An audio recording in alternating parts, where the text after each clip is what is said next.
New details emerging tonight involving the two missing teens from Westland. This comes as two bodies are found near the spot where the two boys were last seen alive.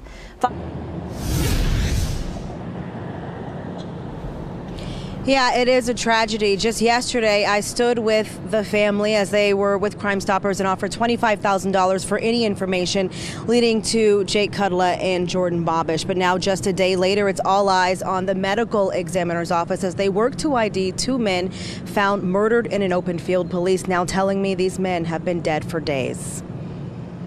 I just want Aaron to speak on our behalf and on behalf of the Bobish family because we're just too distraught right now. Virgie Kudla is devastated beyond words, directing the media to talk to a spokesman. She was physically held up by the family attorney and her missing son's godfather. Jake was nothing but a great kid, as well as I can assume his friend. Jordan, I didn't know, but it's kind of a senseless thing to happen. You know, there could have been a different way. There's different ways in life. I don't really know what to say outside of just being just distraught. Just before 10 o'clock Friday morning, a tipster found the bodies of two males in an unkept field near City Airport. The victims were on their knees, face down. Police sources say they'd been stripped down, no pants, no shoes, and they'd been shot in the back of the head.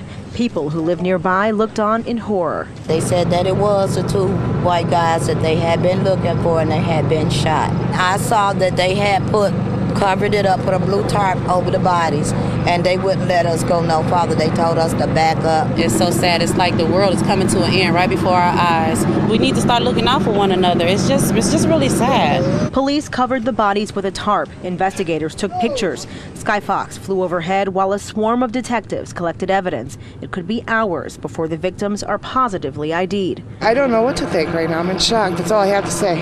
The families of Jacob Kudla and Jordan Bobish waiting on pins and needles for confirmation of their worst nightmares. An endless parade of cars, missing flyers still tacked to the windows, parked at the Kudla home in Westland. The teen boys disappeared Sunday on their way home from visiting an uncle on Detroit's east side. Police believe they went to buy drugs and met up with the wrong guys.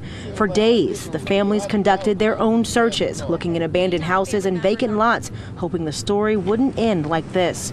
And although their hope is fading, the family is keeping the faith until they hear directly from the medical examiner that the search is over. At this point, there's no confirmation on the identity.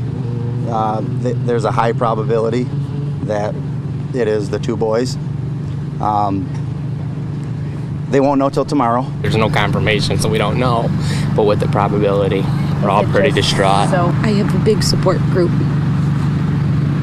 That's all I can say. And it just breaks your heart to hear the family holding out hope. The medical examiner plans to release autopsy results tomorrow. The family says they will let us know what they hear from the medical examiner.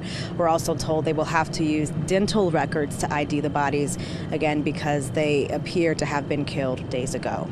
In Detroit, Marielle Liu, Fox 2 News. Yeah, devastating for those families, Marielle. Have we heard anything more about the two men who are in police custody tonight? Yeah, we have. These two men are still in custody. They will be charged for their alleged role in the theft of the car and the car parts. Police still not saying whether or not these men have anything to do with the murders, but they do tell me, my police source does tell me that these men know a lot more than they've told police so far. All right, Marielle Liu reporting live. Thank you.